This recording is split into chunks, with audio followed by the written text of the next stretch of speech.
Diaspora chez vous, Afro Diaspora chez nous, auditeurs internautes. Bienvenue et bienvenue dans cette émission Exprimez-vous, toujours s'exprimer en toute liberté. Nous sommes là, comme je l'ai dit, toujours, nous donnons la parole à ceux qui veulent parler, nous donnons la parole à ceux qui ont à dire. Nous sommes là, exprimez-vous chez vous, Afro Diaspora, une radio au centre de la culture africaine. Vous nous suivez dès partout dans les mondes, c'est ça notre avantage. Vous nous suivez partout dans les mondes. Vous nous suivez maintenant en direct de Vancouver au Canada. Vous nous suivez à Nairobi, à Rwanda, à Kigali. Vous nous suivez à Bujumbura.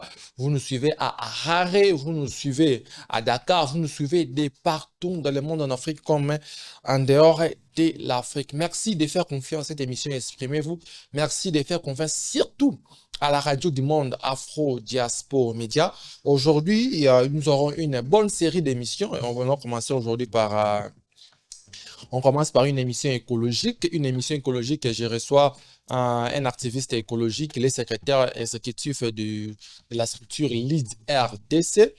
Nous parlerons aujourd'hui de l'environnement urbain à danger entre disparition des arbres fruitiers et pollution plastique. Quelle solution citoyenne à Kinshasa? Vous savez très bien, vous savez très bien, déchets plastiques, n'en parlons même pas, ça donne des inondations et tout. Et qu'est-ce qu'il faut comme solution citoyenne dans la ville pour avoir des Kinshasa? J'ai le réel plaisir de recevoir aujourd'hui Joël Boto, comme je l'ai dit tantôt, activiste écologiste, secrétaire exécutif de LEAD RDC, que je dis bonjour et bienvenue, cher Fodès. Bonjour, bonjour, cher Moïse. Très bien, merci beaucoup de d'accepter d'abord notre invitation ici pour parler de la ville province de Kinshasa et aussi de votre structure. D'abord, à l'entrée des jeux, qui est Joël? Votre parcours, vos engagements, la motivation dans la lutte écologique. Oh, mais merci, cher Moïse. Joël Boto, c'est un jeune, comme tout jeune. Je mis ma vision sur l'environnement et le développement durable. Ok. Et vous allez comprendre que je fais ma formation académique. Je suis gradué en géographie, sciences de l'environnement et au niveau de licence, je me suis spécialisé en aménagement du territoire, excusez. Très bien. La géographie et l'aménagement du territoire à l'Université pédagogique nationale. Ok. Alors, le jeune Joël est dans l'environnement comme activiste depuis 2020 que je mène plus des activités dans le secteur de l'environnement et actuellement, je suis le secrétaire exécutif de leadership pour l'environnement et le développement durable, LEAD RDC. Et je participe aussi dans plusieurs structures environnementales dans la ville. Voilà, c'est un peu ça dans le format écologique. Très bien, merci beaucoup. Maintenant, on peut aussi parler de votre structure LEAD RDC, LEAD DRC et tout. Vos missions, vous avez des activités principales de la structure que vous dirigez et depuis quand elle existe et aussi avec quels moyens vous fonctionnez. Aujourd'hui, nous avons des aspects, nous avons des structures, des milliers de structures ici dans la ville-province de Kinshasa, mais sans fonds, sans financement, sans activité, sans même mission. Et vous, LEAD RDC, sur quoi vous vous basez? Nous commençons d'abord par votre mission. C'est quoi votre mission? Bon, LEAD RDC, c'est d'abord LEAD, c'est une structure qui est créée depuis 1990 lors de conférence de Rio. Et le siège international suédois, c'est au niveau de Londres. Ok, donc c'est une structure internationale. Mais LEAD RDC, c'est comme votre structure en RDC. Exactement, parce que après une conférence de Rio, il fallait qu'il y ait LEAD dans d'autres pays du monde. Et il y a eu LEAD Afrique francophone, dont le siège est au niveau du Sénégal, à Dakar. Et à partir de là, il faudrait maintenant avoir des sous-leads. Dans chaque pays, il devait avoir une structure comme des cellules. Voilà, comme des cellules de base. Et en RDC, on a LEAD RDC. Très bien. Et cette structure a existé depuis longtemps, c'est depuis 2008. Et les gens qui ont dirigé cette structure sont maintenant de vieux, des papas et tout. Et voilà, ils nous ont légué de raviver les activités en LEAD RDC pour que nous soyons dans la même logique qui est LEAD Afrique francophone, dont le siège est au niveau du Sénégal. Votre mission? Bon, la mission, sur le plan environnemental, la mission reste de promouvoir ce qui est comme développement durable, sensibiliser et puis plus informer la population sur le méfait, en fait, nos actes sur l'environnement et autres. Et puis assurer qu'il y ait un développement, mais un développement qui est un peu propre. Voilà, c'est vraiment, il faut mettre d'abord l'écologie avant l'économie. Très bien. Donc, c'est parmi les visions que RDC ou lead en général Oui. suit et nous sommes toujours dans la même lignée. Nous poursuivons le même Très bien. objectif. Et vous avez aussi des activités que vous avez déjà eu à faire. Moi, je parle souvent d'ailleurs depuis votre section à ces postes de secrétaire exécutif. Donc, vous avez déjà eu à diriger quelques activités. Quelles sont ces activités que vous avez eu à mener? Ah, voilà. Bon, depuis que nous avons lead, on a pas mal d'activités parce que nous avons un fameux programme qui est Enquête Éco. Très bien. Donc, nous avons mis en place un programme très vaste et dans ce programme, nous avons plusieurs sous-branches. Et l'enquête éco, je peux peut-être anticiper votre question. Oui, dès ça viendra. Voilà, qui est un programme qui est basé sur les enquêtes sur l'environnement. Nous cherchons plus de comprendre quels sont les problèmes liés à l'environnement et qu'est-ce que nous pouvons proposer comme solution. Parce que on ne peut pas proposer une solution sans pour autant comprendre. Il faut d'abord diagnostiquer. Voilà, donc nous sommes souvent sur les terrains, nous comprenons la réalité, nous proposons des solutions ensemble avec la population. Et voilà, nous avons déjà un programme que nous travaillons depuis que nous sommes en lead, qui est Enquête Éco. Voilà, ça. Votre financement, vos moyens, comment vous êtes financé? Bon. Comment vous survivez, je peux dire. Ok, survivre, je vais dire actuellement, Lead n'a plus de financement, Lead RDC, dans le sens où, depuis 2008, la structure n'existait pas. Ça a cessé d'exister. Et pourquoi? Il y avait un temps mort. Vous avez ces vieux élections maintenant des chefs d'entreprise, il y a ceux qui sont naturalisés et tout. Très bien. Ils se sont déconnectés du réseau Lead Afrique francophone. D'où on doit raviver les activités pour remettre Lutte RDC dans les réseaux d'Afrique francophone. Et nous survivons par nos propres contributions jusque-là. On n'a pas encore de financement et nous avons au moins de membres d'honneur qui subventionnent au moins, qui financent les activités. Nous avons parlé tantôt de l'enquête éco, de l'enquête éco que vous avez planqué sa naissance et tout. Pourquoi ces projets? Voilà, là c'est une très bonne question. L'enquête éco, parce que si, par exemple, nous sortons ici, si vous avez un regard écologique, vous allez au moins diagnostiquer facilement le fléau que nous avons sur le plan environnemental dans la ville de Kinshasa. Très bien. D'abord, tout commence par l'observation. Observation directe ou indirecte. Et nous avons dit, bon, pourquoi ne pas s'intéresser en détail sur le problème écologique dans la ville de Kinshasa? Très bien. C'est là où l'idée est venue que nous devons mettre en place un programme Enquête Éco, où nous allons plus nous focaliser dans les enquêtes sur le terrain. On doit réellement comprendre ce problème, plusieurs problèmes, que ce soit la salubrité, pollution plastique, disparition des espaces verts, disparition des arbres fruitiers, que ce soit mobilité, environnement. Nous avons observé, c'est à partir de là que nous avons l'idée de mettre en place ce fameux programme. Et ça a commencé avant vous ou bien ces projets, ça a commencé avec vous? Bon, ce programme est commencé avec nous. Je ne sais pas si dans votre plateau, si vous avez déjà réussi quelques activistes qui ont parlé, par exemple, de ce genre de projets d'enquête. Souvent, il y a des projets, par exemple, la réalisation, pavé et tout. Mais nous avons songé d'abord de créer un programme qui enquête sur les problèmes. D'abord, en comprenant le problème, par là, nous allons maintenant proposer les solutions ensemble. Donc, ce programme est né avec nous et par nous-mêmes. Ce n'est pas un programme où on a été dicté ou quelque chose comme ça. Très bien. Auditeurs internautes, si vous nous suivez en cours de diffusion, nous sommes là pour parler écologique ici en République démocratique du Congo. Les déchets plastiques, la crise écologique, les arbres fruitiers en vue des disparitions et comment lutter contre ça. Nous avons M. Joël Boto, qui est aussi secrétaire exécutif de l'ASBEL ou de la structure LED DRC. C'est avec lui que nous parlons, que nous avançons concernant cette thématique. Nous avons très bien parlé du projet Enquête Éco maintenant. Méthodologie des enquêtes écologiques. Comment les enquêtes sont-elles menées? Outils sectaires, approche scientifique ou communautaire. Comment vous menez vos enquêtes pour arriver à conclure que non, avec ces enquêtes, nous avons conclu ça, il faut que nous apportons telle solution. Voilà. La méthodologie utilisée, nous faisons des descentes sur le terrain et il y a une série de questions, des interviews, des interviews, bouche à l'oreille, ainsi de suite. Donc, nous sommes plus sur le terrain. Hormis l'observation, nous faisons des descentes, il y a des questionnaires d'enquête, des interviews, C'est de podcasts où la population s'exprime librement sur le problème qu'ils ont dans leur quartier. Et nous essayons de comprendre ensemble et chercher à proposer aussi ensemble les solutions. Très bien. Juste qu'alors, vous avez déjà proposé quelle solution? Et vous avez déjà trouvé vous avez déjà abouti à quelles enquêtes et trouvé ou proposé quelles solutions? Voilà.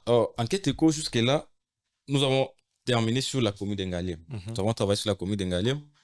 Et ce que nous avons trouvé, il y a d'abord comme cause d'abord, les causes de la disparition des espaces verts dans la ville de Kinshasa, mais plus particulièrement dans la commune d'Engaliem.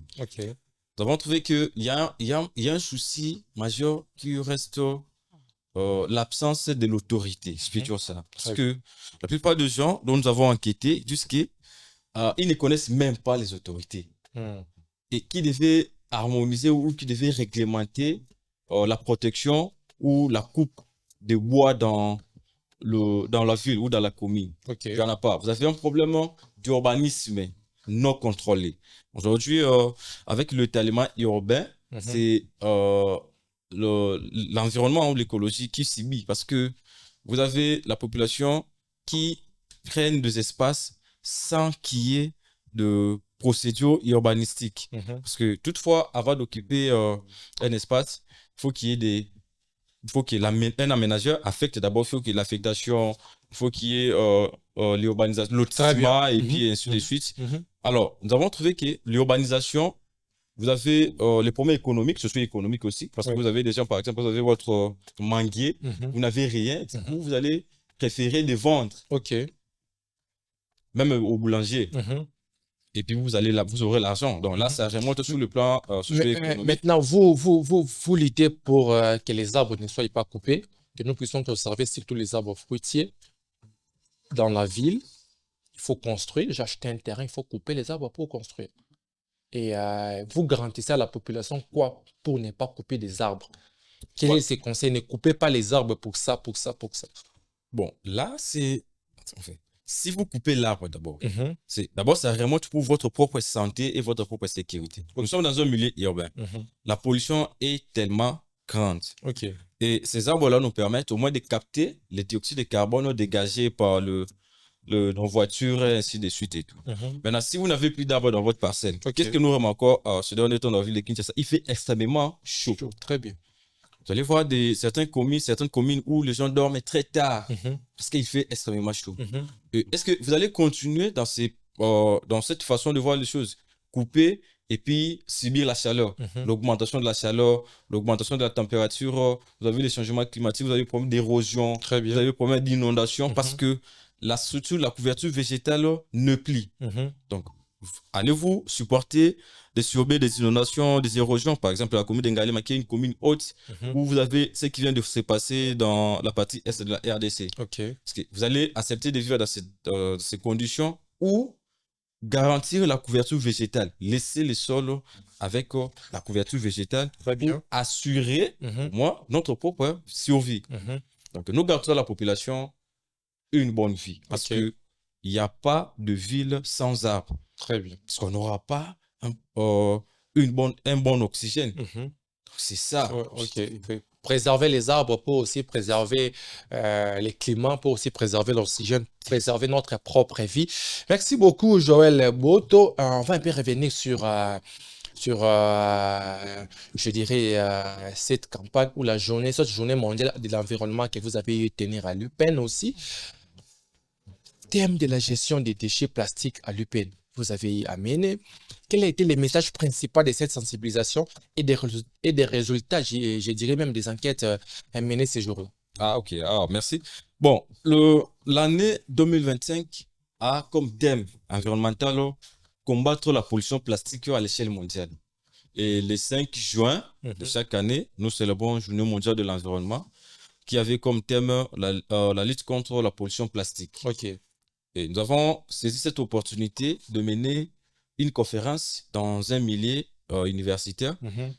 Et le thème qui reste combattre la pollution plastique. Alors, nous avons voulu voir comment la gestion des déchets plastiques est gérée dans le campus de l'UPEN et quelles sont les habitudes des étudiants.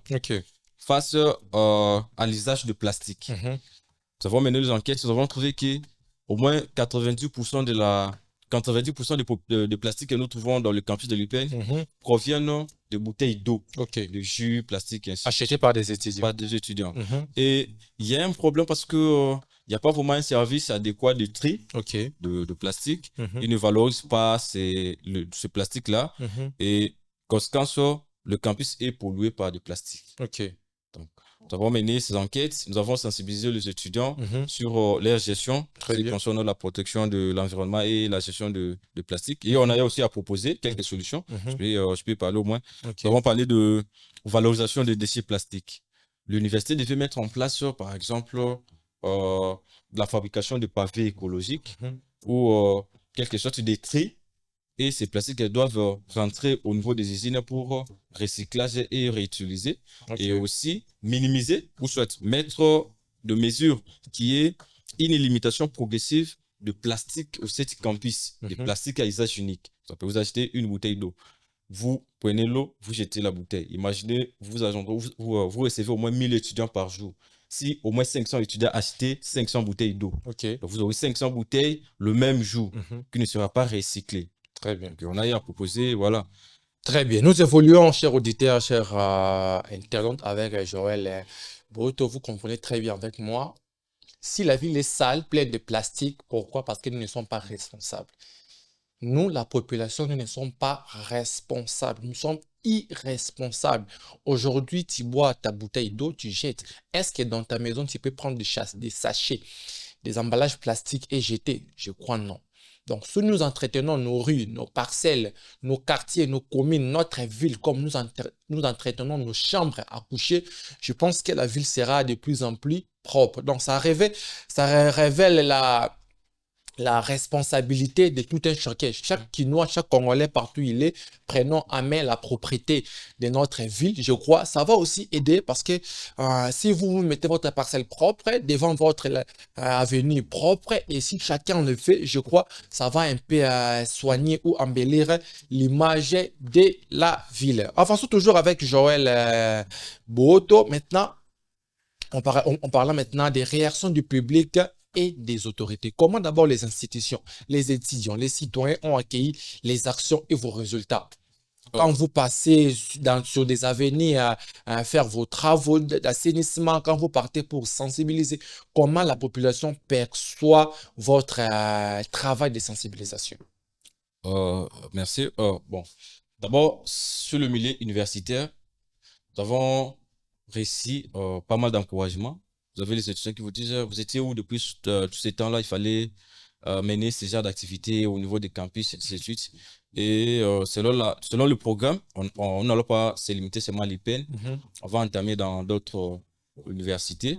Et les autorités reçoivent positivement ce que nous faisons. Vous avez déjà contacté quelle autorité? Le gouverneur de la ville, les ministres de l'Environnement?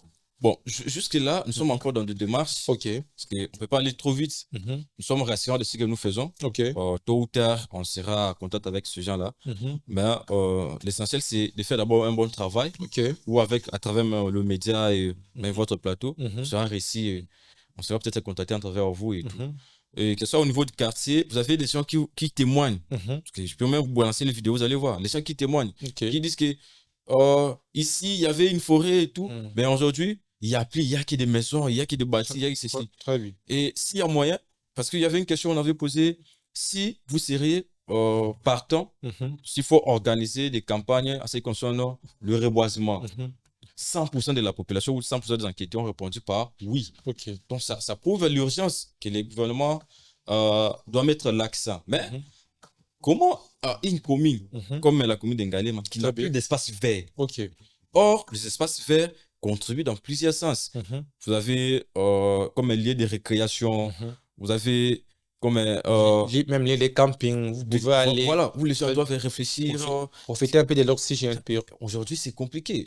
Aller même au niveau de jardin botanique de Kinshasa, vous les regrettez. C'est devenu même les lieux de culte. Oui, d'ailleurs, j'en profite directement, j'en profite par nos caméras, interpeller le gouverneur de la ville et les bourgmestres de la commune de la Gombe. Le jardin botanique n'est pas les lieux de culte. N'est pas les lieux de culte. Nous ne pouvons pas être désordonnés jusqu'à ce point.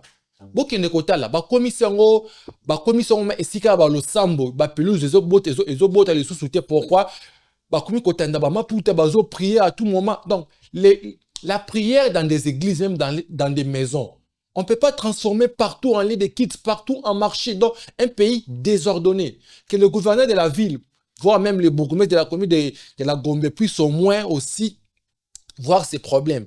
Ce n'est pas normal que nous pouvons prier partout, nous pouvons vendre partout, donc on peut faire n'importe quoi partout. Les jardins botaniques, laissons ça pour ce qui est réservé aux jardins botaniques. Ils ont des églises partout ici à Kinshasa, dans des avenues de 3 à 4 églises. Ils ont des maisons. Ce n'est pas venir au jardin botanique. Les fleurs ne poussent plus, les pelouses ne poussent plus. Pourquoi? Ils étalent l'air net là pour prier. La prière, c'est bien, mais il y a des endroits, il faut, même Dieu lui-même, c'est un Dieu d'ordre. Quand c'est l'ordre, il faut respecter l'ordre. Je peux ajouter même. Oui, allons-y. La dernière fois, nous étions dans le jardin botanique, c'était le 22, parce qu'il y avait Journée mondiale de la biodiversité. On a dit, vivre en harmonie avec la nature. Donc, il y a un jardin botanique. C'est regrettable. Donc, il y a une église, et si vous avancez même 10 mètres, maille. Donc, il n'y a même pas moyen de progresser. Donc, on a début, on a déjà l'église des alliés, ni tout cas, on est sur parking, et puis on a 4 on a maille. Un grand désordre, vraiment. Ça ne va pas. Très bien. Ça ne va pas. Et qu'est-ce que vous pouvez aussi interpeller ces autorités? Voilà. Nous étions là, on a fait des podcasts, on a interviewé, mais la responsabilité d'abord est partagée. Très bien. Voilà pourquoi nous parlons des manque de l'autorité de l'État. Très bien. Comment vous permettez, les gens qui achètent des tickets, il faut leur demander, vous allez faire quoi? Comment une personne qui est venue dans le jardin botanique acheter un ticket pour aller prier avec des instruments et tout. Oui, bafle partout, on a campagne et tout. Campagne et tout. Ticket na bango, nature ticket na bango zalani. C'est tout femme tamar, comme ça on vraiment église na. Non, mais ticket na bango bakumaga nini. Tu vois, on a ticket na bango bakende même au niveau ya échanger bakende ça. Balé de kilt bakende wuna. Et ça na bango mbele bakende rawa, bakende campus ça wana bakende. Donc c'est terrible. Donc le gouvernement, il faut aller bas. Rôle ya banzete wana isani parce que le fait que batwana bazozala ba plante ezali sous bota li sous-souté mai ekomi ebele entretien ya banzete ezali sous-souté banzete zana no mukie ceux qui entretien ezate conséquence ezokufa. Très bien. Banzete aussi là mais tout autour banda ezotelema or microclimat où ezali créer na espace wana avec le temps ezokita très bien. juste ça aussi au matin un jour ça banzete wana place on ezali sous-souté ba comme tonga banda ou ba église. Donc, c'est vraiment dommage. Très bien. Parlons maintenant de votre prochain projet à Lemba. Donc, vous avez votre objectif, les calendriers prévus, c'est que les projets espaces identifiés dans cette commune. Qu'est-ce que vous avez prévu pour les projets à Lemba? Bon, l'enquête éco continue parce que le programme, c'est travailler dans la ville de Kinshasa, pas seulement la ville de Kinshasa, parce que le flux environnemental, c'est partenaire RDC. Comme on a fini la commune de Ngalema, next step, la commune de Lemba. Ce sera au mi-juillet. Tout se prépare déjà et bon. Il y a l'administration à Bichot, beaucoup de lettres. Il faut que là. Tout l'embâté, tout ça là. Mais déjà, signaux déjà et Pessami. Tout ça qui est toujours la même procédure. Enquête sur la disparition des espaces verts et arbres fruitiers dans la commune de Lemba. Très bien. Donc, toi Lemba, la Bichot. Ensemble la population to dénicher ba problème oza à la base ya ko sila ya banzete ba quartier Rigini ba quartier Moussa tu vois que nzete za li sous na ville. Donc ba ville toujours rêvé actuellement on parle de transition écologique. Même le bâti c'est fond en respectant l'environnement. Très bien. Sauf on a Kinshasa. Au moins on maquette tout bazo pesa au moins on a jamais bâti place moi mini forêt aux alaou toujours par exemple il y a Zand on a vu ça monene batongi et kubanda ko recevoir combien de millions de personnes mais zamba exact oui c'est content bâti la biso bazamba plastique net ba fleurs et tout mais éviter conséquence c'est tout ça sur le plan pollution très bien.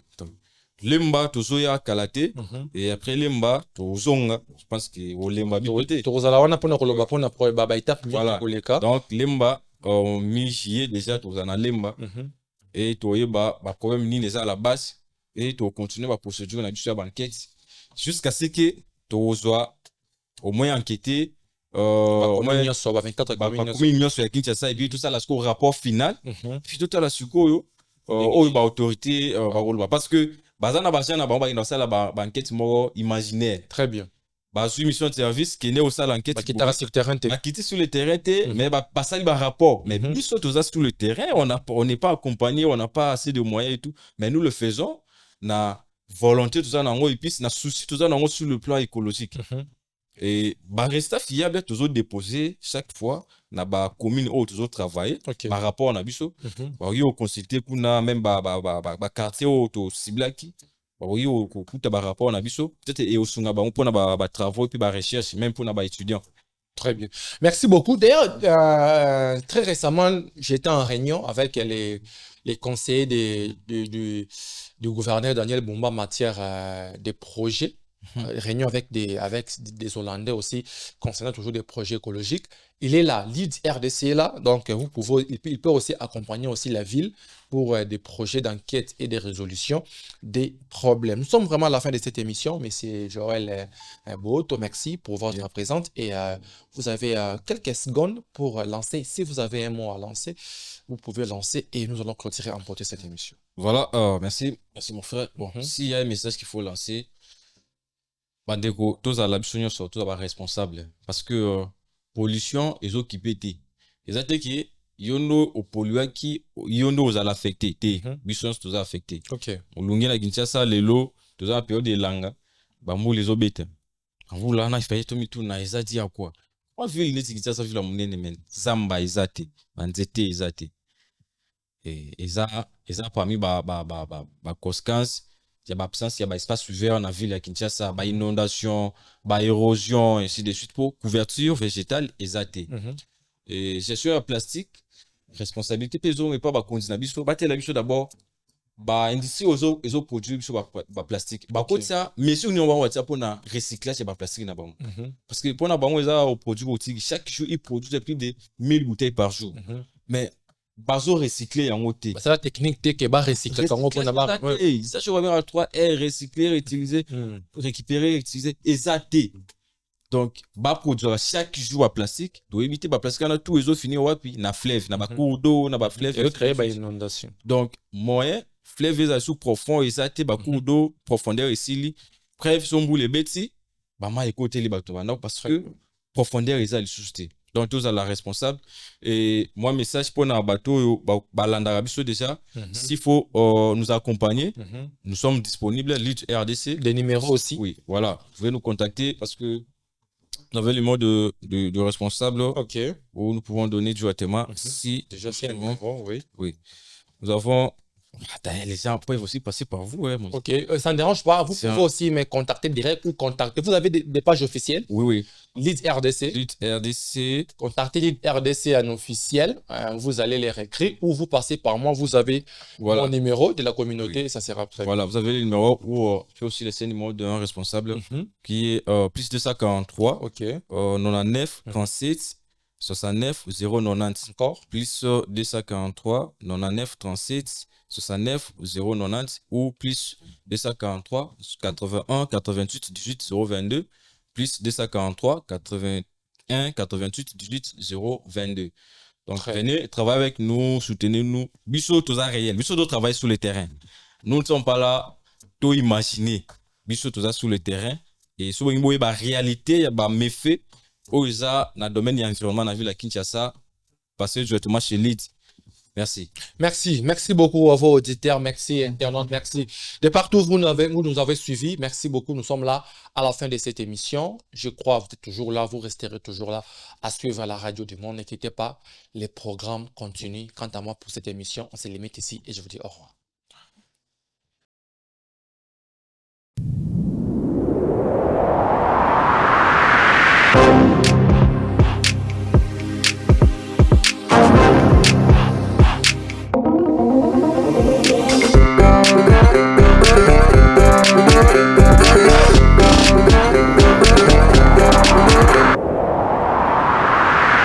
Bye.